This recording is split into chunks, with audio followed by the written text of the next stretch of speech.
Today we begin the study of a fascinating character in the Bible, Daniel. Now, this book is got all kinds of scholarly evidence about it one way and the other, but I'm not going to really delve into the scholarship of it. What I'm just going to talk about is the text and its meaning for today. Now, it begins with, in the third year of the reign of Jehoiakim, king of Judah, Nebuchadnezzar, king of Babylon, came to Jerusalem and besieged it. And the Lord delivered Jehoiakim, king of Judah, into his hand, along with some of the articles from the temple of God. And he carried off to the temple of his God in Babylonia and put treasure in the house of his God.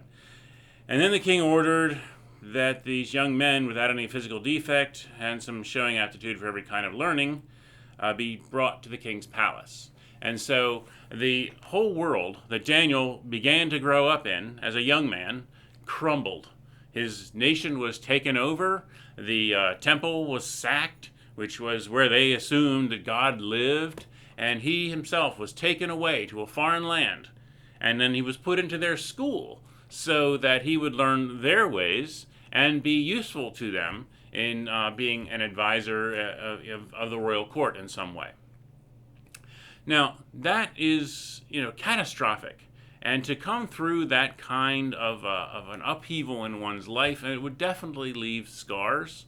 And it requires some degree of courage to negotiate that. I mean, he probably never again saw his parents or any of the brothers and sisters that weren't taken away, or any of his friends, except for the few friends that went with him. There's three that went with him.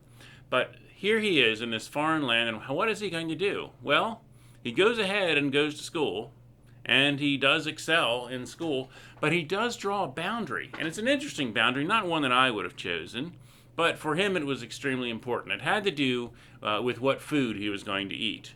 He had kept kosher all his life, and he decided that this was an extremely important part of his identity to continue, even though he's in a foreign land, basically a captive.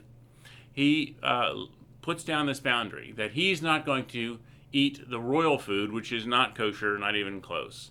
And putting down a boundary like that, a boundary of here's what I will accept into my own body, and here's what I will do with me.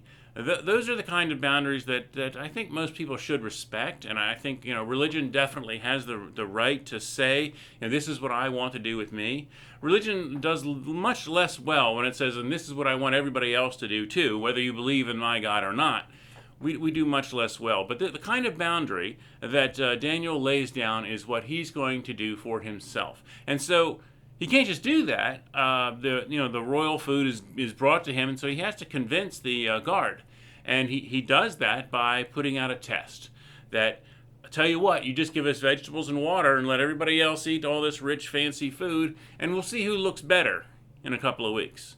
And sure enough, it turned out that Daniel and his friends on this diet that was kosher, because vegetables are always kosher and water the same, they turned out to look better than these other students.